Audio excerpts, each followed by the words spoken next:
They always told me, "You are too dramatic, too emotional, too sensitive," as if my feelings were just such a burden. But here's the real story. Being sensitive just means I can see things other people work really hard to avoid. The way your own family treats you like a stranger, as when they trivialize your pain. They pressured me for years, which led me to finally crack.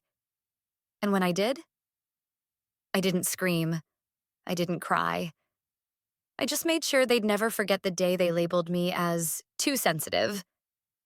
Because now, I gave them a reason for real tears. My name is Rachel Monroe, and I was born with way too many feelings and not nearly enough places to put them. And that's all my mom would do, half laughing as she was folding laundry or talking on the phone with her friends. "Rachel's just delicate," she'd whisper, as if I were a cracked vase instead of a child. "She feels too much." Then she'd sigh as if my feelings were a stain she couldn't wash out. We lived in a small house in Queens, New York. 3 bedrooms, 1 bathroom we were forced to share, and way too many opinions all in one space. I was the youngest of 3. My older brother Jake was the golden child. Loud, charismatic, athletic. 5. My sister Melissa was the queen bee. Pretty and cunning, always with a smile at the edge of her mouth. And there was me. Quiet, bookish, always drawing or writing something, always crying at the wrong times. That's the story I was told, at least. Jake would taunt me like he was paid to. And Melissa always let me know how I didn't belong in her perfect world. Back when I was 8, Jake chopped my favorite sketchbook, 'cause I wouldn't shut up about my dumb fairy drawings. I'd been working on a story for weeks, about a lonely witch of the woods who made herself a home out of dreams. When I discovered the shredded pages strewn across the kitchen floor in a pattern that looked as festive as confetti, I wept. Of course, I cried. And they laughed. Jake even pantomimed wiping tears from his eyes, going, "Oh no, the baby's sad. Somebody get the feelings police." I looked to my mom for help. She was slicing vegetables, not even looking at the moment. "Rachel, you can't be so sensitive," she said, as if that would cure everything. And that line haunted me. The reason my every injury was my own fault was because of my own desire to feel it. When Melissa got a cell phone before I did, and I didn't realize we were fighting because I wasn't part of the text club yet, she posted a photo of me after I had just woken up with crusty toothpaste on my face in my pajamas and tagged it "Ugly Troll Alert." I was 12. I had 2 friends at school, and after that post, one of them refused to speak to me. When I challenged her on it, she just shrugged and said, "I didn't mean it. I was joking." God, you're so dramatic. I mentioned it at dinner that night. Melissa rolled her eyes. It was funny. And my dad? He chuckled. "Rach, you need to learn to lighten up and take a joke. Don't be so sensitive all the time." I can still remember sitting there, poking around in my mashed potatoes with a spoon, trying to figure out how something could hurt so bad and nobody else could even tell. But I noticed everything. How much my parents smiled when Jake was around. How Melissa willed things to happen simply by sighing. How I was noticed only when there were chores or someone to blame. And by the time I turned 13, I no longer reacted. I learned how to swallow my feelings whole. So I wrote every word down instead. Not on my thigh, but in notebooks that I had taped inside my mattress. Every insult. Every slight. I went to school every day with red-rimmed eyes and no one bothered to inquire. My feelings were my own burden, so I buried them, but I never let them rot. That's what it's like to be sensitive. You know when the air moves in a room, when a smile isn't real, when someone is going through the motions of loving you, not loving you. And I saw everything my family tried to pretend it wasn't. One night, I recall, my mom was bedtiming my daughter, Melissa's daughter, Brielle. I'd babysat her all day while Melissa ran errands, which was euphemism for brunching with her friends. Brielle squeezed me hard at bedtime and whispered, "You're my favorite one. You listen." I blinked, stunned. It was such a plain sentence, but I choked up. My mom, hearing her, just laughed and added, "That's because Rachel is still a kid herself." I was 15. That night, I wrote, "They only love me when they want something. I am not real to them. I am a mirror.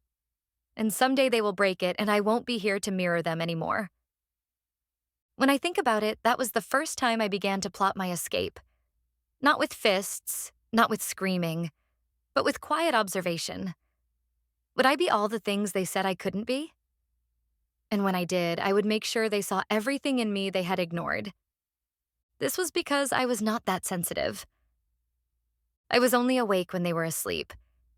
And one day they were going to feel all I had felt, times 10.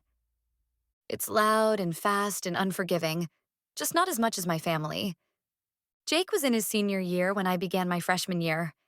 He was a football god, a smile that given teachers do-overs and brought girls down a notch in their personal rating system.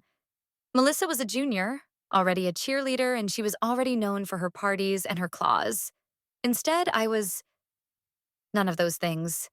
I was the creepy art girl in the baggy sweatshirt, drawing wolves and witches on my notebook and sitting in the back of every class like I wanted to ooze into the wall. I used to have thought that school might be different from home. But when your family functions more like a monarchy than a mere social hierarchy, you are already typecast by the time you've crossed the threshold. The first week, someone slapped a sign on my locker that said, "Emo Gremlin." It was Melissa's writing I saw. Neat cursive, looped just enough to seem innocent. I confronted her in the hallway, hoping maybe, just maybe, she'd own up or apologize. She just stared at me like I was pitiable. "You're humiliating," she hissed. "I'm doing you a favor. You believe someone's going to talk to you like that?" Jake happened to be walking by at that moment and added, "Maybe if you cried about it, they'd feel bad." And with that, the entire hallway laughed. It was then that I stopped speaking in school. At home, it was no better. Jake had his football buddies over and derided me for everything I did. Melissa took to treating me like her own little assistant, making me clean her room, help her pick out clothes, lie to our parents about where she was off to. If I said no, she'd blame me for stuff I didn't even do. She even told me I stole her mascara once, even though I never did, and I was grounded for a whole week. My mom believed her. Of course she did. Melissa doesn't lie, Rachel. Don't be dramatic. I wanted to scream. Instead, I wrote. Every day, I scribbled in a scuffed leather journal I'd purchased at a thrift shop with birthday money. I documented every littlest detail. What they said, what they did, and how it all made me feel. I had no idea why I was documenting all of it, but it felt important, like I was prosecuting a case no one else could see.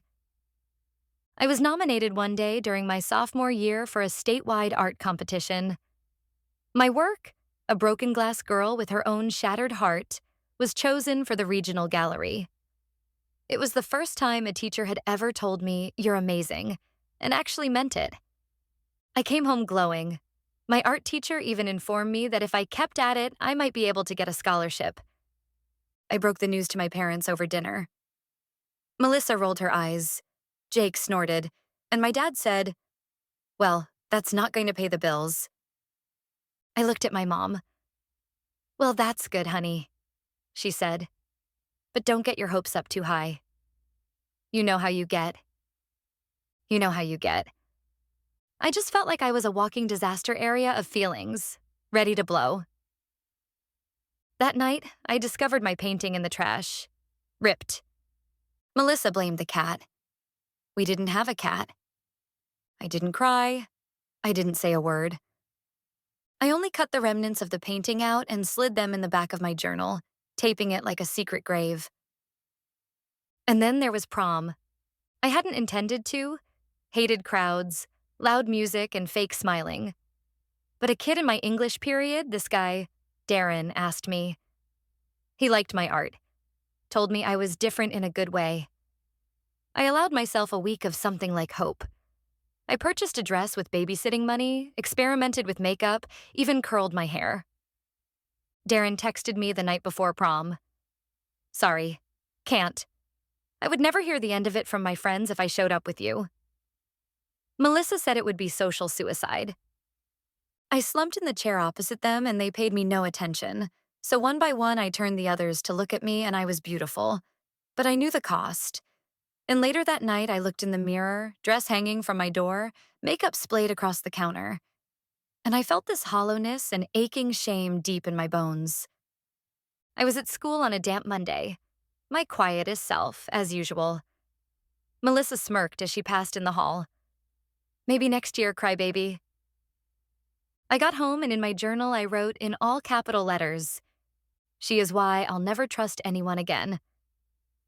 But even then, I didn't blow up. I refused to give them the drama they sought. Because I was beginning to see what they didn't. My silence was not weakness. The hush before the storm. And one day I would rain down all the pain they ever gave me until they were drenched in it. By the time I was 17, it dawned on me that I was never going to make it if I didn't go missing. Emotionally, mentally, and then physically. I didn't mean death. I meant escape. General, silent, surgical cleanness. I stopped reacting. No more wincing at Jake's mockery. No more pleading with Mom to hear you. Never being hopeful that Melissa would change. I was invisible in my own house. A shadow that moved, inhaled, did chores, like a ghost caught in a loop. And they loved it. They loved that I stopped crying, stopped complaining, stopped asking for things. So they thought they'd finally toughen me up. Jake even joked once. See?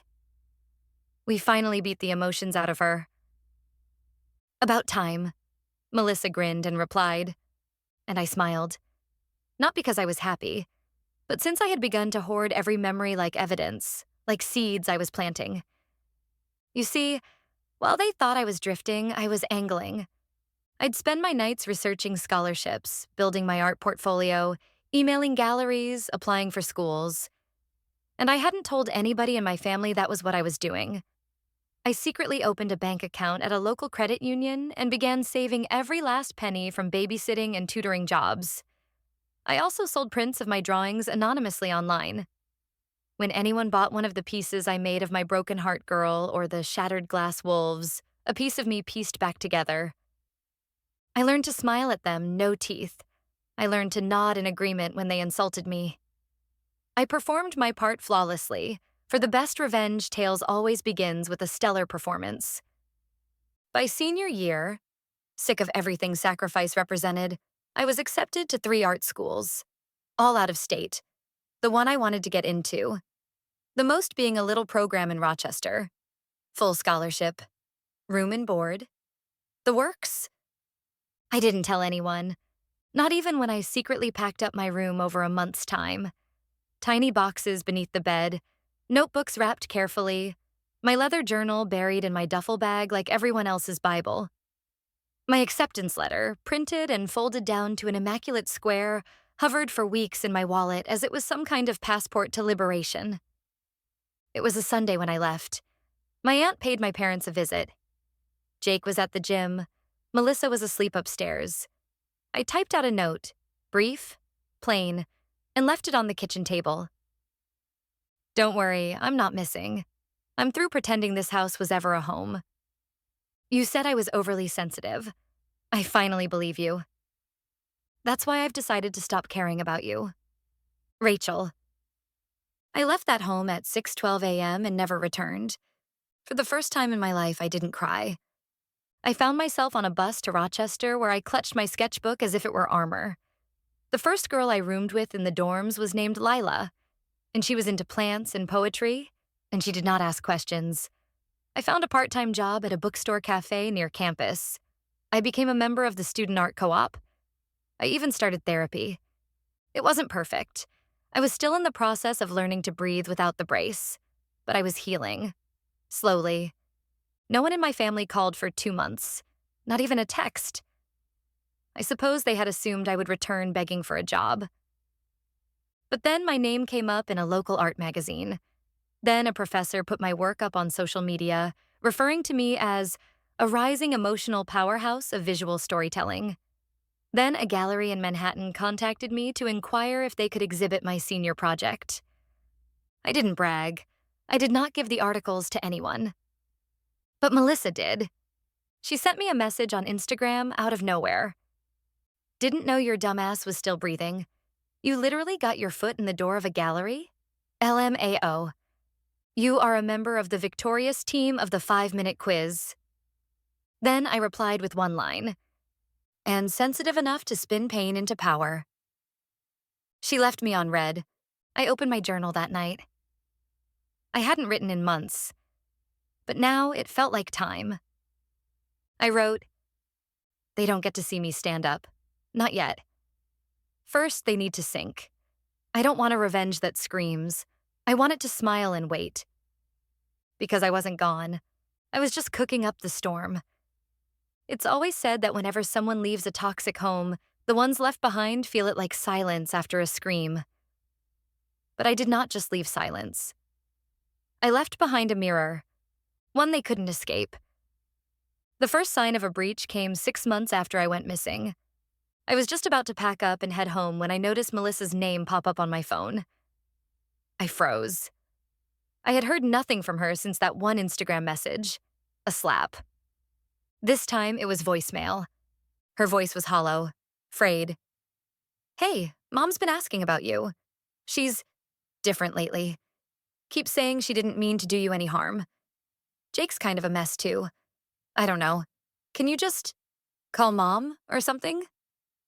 I didn't call. I never even listened to the rest of the message. Because I understood what was going on. The golden children were without their foil.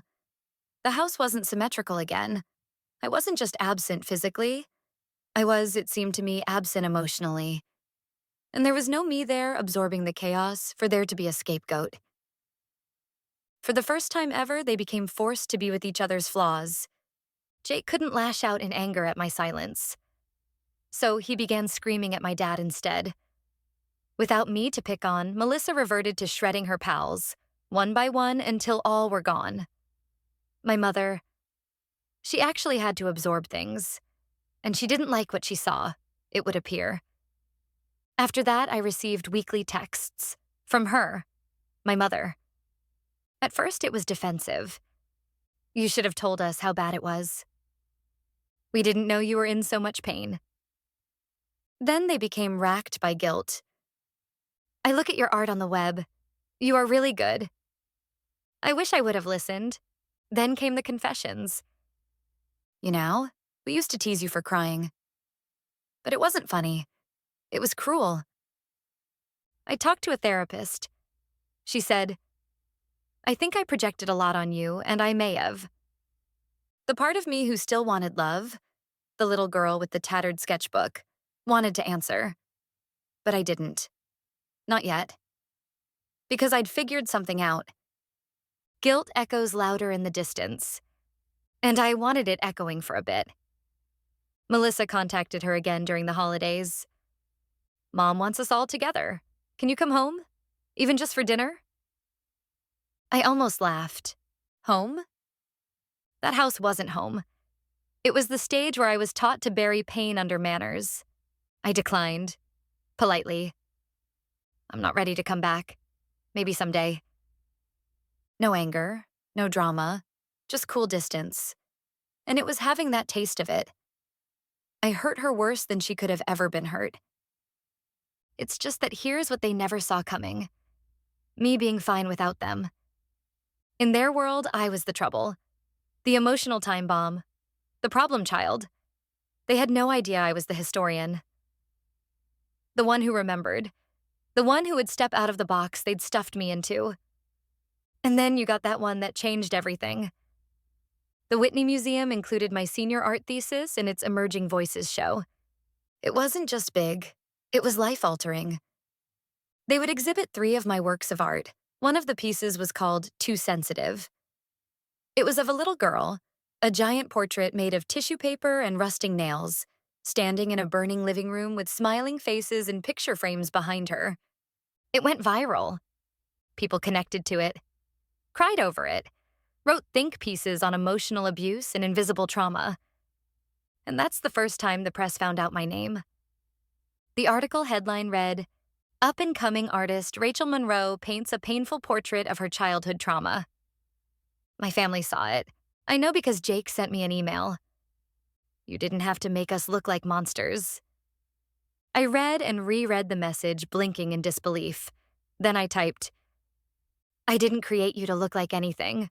I just showed the truth. No reply.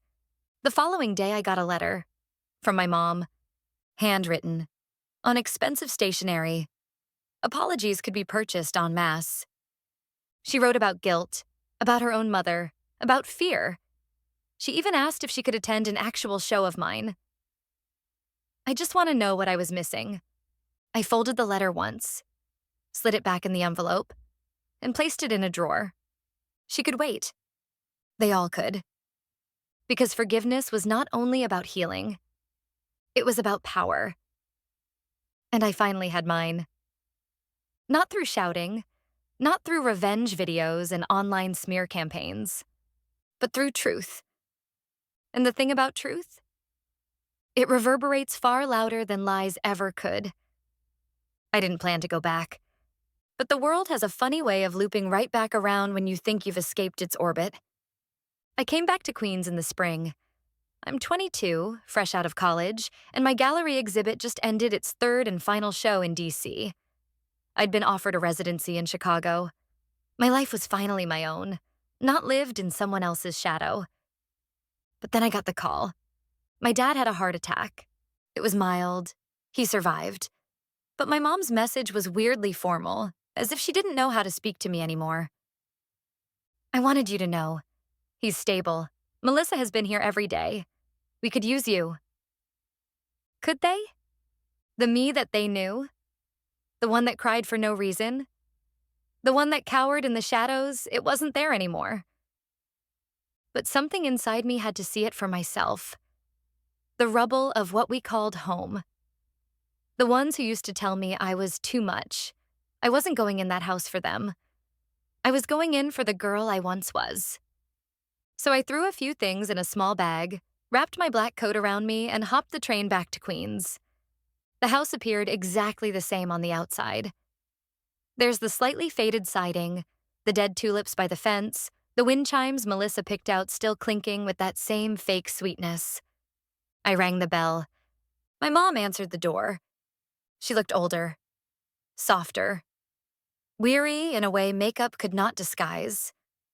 For a few seconds, she just gaped, as if she didn't think I could be real. Hi, Mom, I said. Her lip trembled. You came. I said I might. She stood back and allowed me to pass. The air smelled like it, pine sol and old resent. Yet the silence was also different now, heavier. It was 1 p.m. and Jake was in the kitchen with a beer. He looked up, stunned. Rachel? I nodded. He was blinking as if trying to process the person before him. I was no longer in high school, no oversized hoodie, no downcast eyes. I had a straight back and a steady face. He appeared as if he'd seen a ghost that had learned how to properly haunt. Melissa peered at me from the top the staircase. Still tall, still flawless. But her eyes didn't last for long. They looked afraid. You actually came, she said, arms crossed. I said I would. We stood there in silence. My father, in the living room, was tethered to a small oxygen tank. I sat with him for a while. He looked frail, smaller. He smiled at the sight of me, but it was an unsure smile. I didn't think you'd want to see me, he said. I'm not here for you, I said. He nodded. Fair. Dinner was awkward that night. They all tiptoed around me as if I might explode like a grenade with a bad pin. Jake had even attempted to make a wisecrack about my art at one point. That one with the girl on fire. Subtle. I glanced at him and said, exactly subtle enough that people with empathy get it. He shut up. Melissa tried asking about Chicago, about my gallery work. How I got so big. I smiled. By surviving you. She didn't have a response. My mom asked if she could speak with me in private after dinner.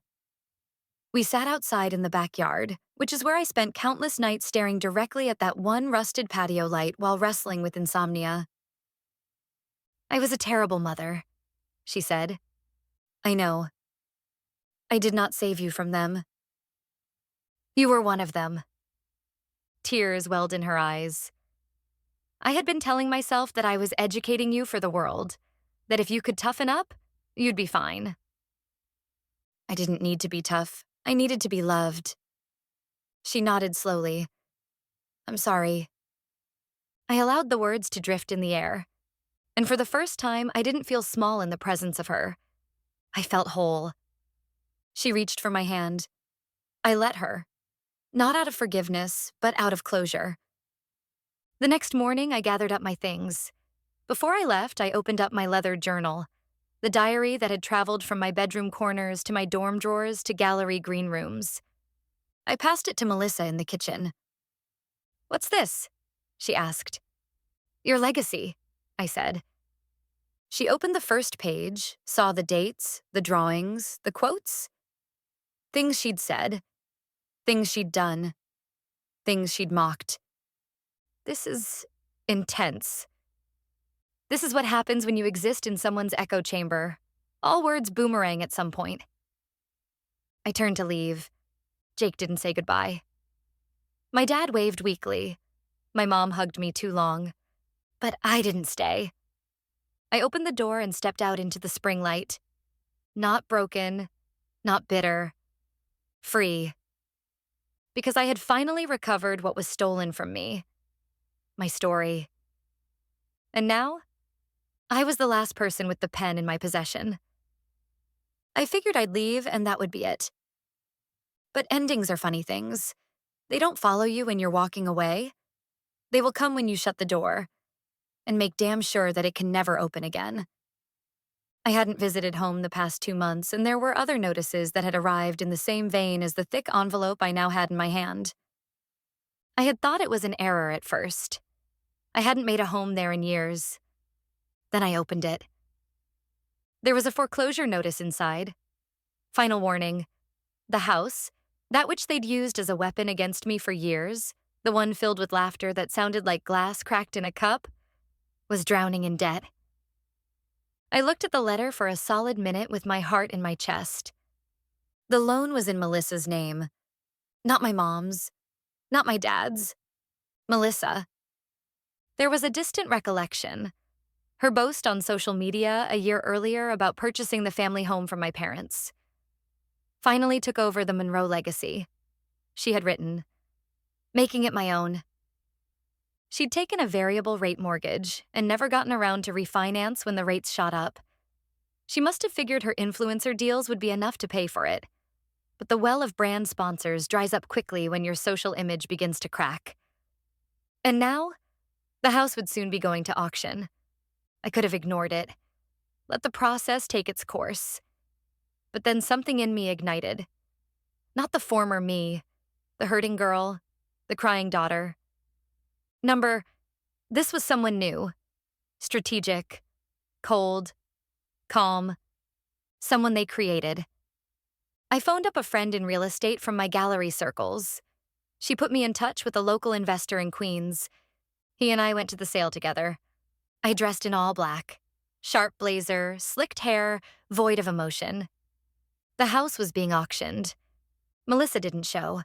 Neither did Jake. My parents likely hadn't even heard the news that my superiors were shaking right down to their starched collars. I placed my bid. I won. I didn't smile, didn't celebrate. Signed the documents with a steady hand. And now the Monroe home was mine. I didn't tell anyone. Not for 3 weeks. I waited until the new deed was signed and sealed. Until what lay behind the peeling walls actually belonged to me. So I sent one to Melissa's apartment. No return address, just a typed letter inside. From this moment in time and onwards, you will no longer have the right to call yourself a resident of 73 Beechwood Lane. The property is now under new ownership and a part of Fraser history. You said I was too sensitive, that I needed to toughen up. I took your advice. Welcome to the eviction. Many hours later, my phone lit up with messages. Melissa called 5 times, left frustrated, angry voicemails that flipped between denial and fury. "You can't do this, Rachel. You don't know what you're doing. That house is our family." Exactly. It was a monument to all of the things I was never given: love, respect, safety. And now, it was mine. Jake sent a single text: "Petty move. You're no better than us." I didn't respond. It was about not being better. It was about finally being equal. On land I made myself. My mother called me last. Her voice wasn't angry. It was quiet. "I always knew you'd come back, you know. Just didn't think would look like this." "Neither did I said. "But maybe that was the only way. Can we talk, please?" I paused. "Come to the house." She came the next day. Standing in the living room, she looked around as if she were standing within a memory. "I raised you here." "You hurt me here." She nodded slowly. "I did." Melissa and Jake? They never apologized. They never were willing to be accountable. They just shifted blame. And now, once again, they want to blame me for taking what I earned. She flopped onto the old couch. "What will you do with it?" "I haven't decided yet." But I had. I was transforming it into a healing space, part art studio, part nonprofit, offering workshops for young girls in recovery from emotional trauma. A place that I wished had existed when I needed it most. But first, I had to clean it. Every wall, every drawer, every shadow. Mom stood in the doorway before she left. "You know," she said, "they said back in the day that you were fragile, but you're the strongest one out of us." I didn't smile. I just said, "I know." Later that week, I stood in what had been my childhood bedroom, now empty, newly painted white. I pinned to the wall one of the most talked about pieces that I have: a painting of the wrecked birdcage with the door left wide open and a lone feather eelking just beyond the bars. I hand-scribed the title below it: "Too Sensitive." Let them talk. Let them rage. Let it reverberate in the quiet that I have proved to be hollow. Because the storm was not I survived that storm. I became it. They said it was me being too sensitive when they bullied me. So I made something real for them to cry about. Now, I own the home they destroyed me in, and turned it into something beautiful. Thanks for reading this far if you have. Don't forget to like, share, and subscribe for more true stories of revenge, resilience, and reclaiming power. I promise, we're only getting started. Asterisk, people wax on and on about healing, like it's some great thing. The idea that you wake up one day, shake off the pain, and then you're healed. But it isn't that way. Healing is quiet, tedious. It happens in layers, in moments. Like painting a room you used to cry in. The same way that unlocking a door to a closet you once hid in can be. Such as walking barefoot across the same wood floor in which you once played, and on which you fell. I didn't turn the Monroe house into a studio and resource center to prove anything, to Melissa or Jake or my parents. I did it for the girls like me, who sit in bedrooms with tear-streaked sketchbooks and no one to tell them they matter. We called it the Room of Feathers. It began with after-school art classes at no charge to girls from shelters and local schools. And then there were the journaling workshops, ones run by this friend of mine who's a therapist. And then there were the speaker nights when women would tell their stories of survival, recovery, rebirth. The walls, pocked with chipped paint and chattering with childhood shame, were now canvases covered with murals. Bold colors, sharp shapes, handwritten quotes of the girls themselves. They called me dramatic, so I became a playwright. They called me weak, but I turned that silence into a song. I was too sensitive. Now I own that sensitivity to help others. One girl who was 14 etched a phoenix with scars on its wings. She titled it, "Still Flying." I installed it near the middle of the gallery, and each time I passed it, I'd remind myself of who I was, who I became. Melissa left state a couple months after the house was taken back over. She sent one last text before she went. I do still think you were unfair, but I know I was cruel. I hope you find peace. I didn't reply, because I already had. Jake spiraled for a while. I only heard from him in response to an email he had sent me asking me if I'd buy his silence about the family history I had incorporated into one of my art books. I replied with only one line. I am no longer afraid of the truth. You should try it. He never contacted me again, and my parents, we kept it distant, but we kept it civil. My mother would drop by from time to time. She would occasionally show up with pastries. She used to like walking silently around the studio, feeling the edges of the girls' paintings as though she feared they'd evaporate. She stopped one time in front of the painting of the phoenix. She's like you, she said. I just nodded. Because perhaps, she believed in it. When I was 25, I was invited to speak at a women's empowerment conference in Manhattan. I almost said no. I was never a public speaker. But then I thought of all the moments I'd been silenced. I stood up on that stage, a platform bedecked with hundreds of women, and I told it to them straight. Not the sugary one, not the one with shiny bows and sweet melody. I told the truth. How I was laughed at for being too sensitive. How I was instructed to solidify myself down into something tiny. How close I came to letting them destroy me. And how I alchemized my pain into a masterpiece they never could erase. The audience rose in a standing ovation. Not that I was extraordinary. But it was because they saw themselves in me. Later at the event, a teen girl with short pink hair and a cracked phone case came up to me. Not more than 16, she couldn't have been. She looked nervous. I just wanted to say, your story made me feel less nuts. And like, I cry too much anyway, you know? And people make fun of it. But maybe it's not a flaw. It's not, I said. It's your superpower. Use it. She hugged me, and at that second I knew. This was the legacy. Not revenge, not a perfect ending. Impact. The gift of making someone else feel seen. To walk through the fire and throw back a rope for the person walking through after you. Now, when people Google my name, it's not the name of the girl who cried at dinner tables. They meet a woman who took her story back. He was the person who bought the house they tried to bury her in and turned it into a sanctuary for the misunderstood. I don't want apologies now. I don't need validation. I have legacy. And legacy is louder than revenge. It doesn't scream. It echoes, softly, eternally. In every stroke painted on the canvases of the feather room. And by every voice that ever told it it was too much.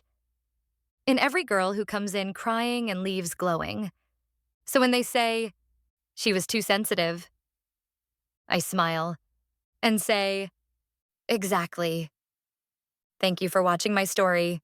If you've ever heard people call you too emotional, too dramatic, or too sensitive, listen up. You're not too much. You were simply surrounded by a whole lot of somebody who wasn't enough.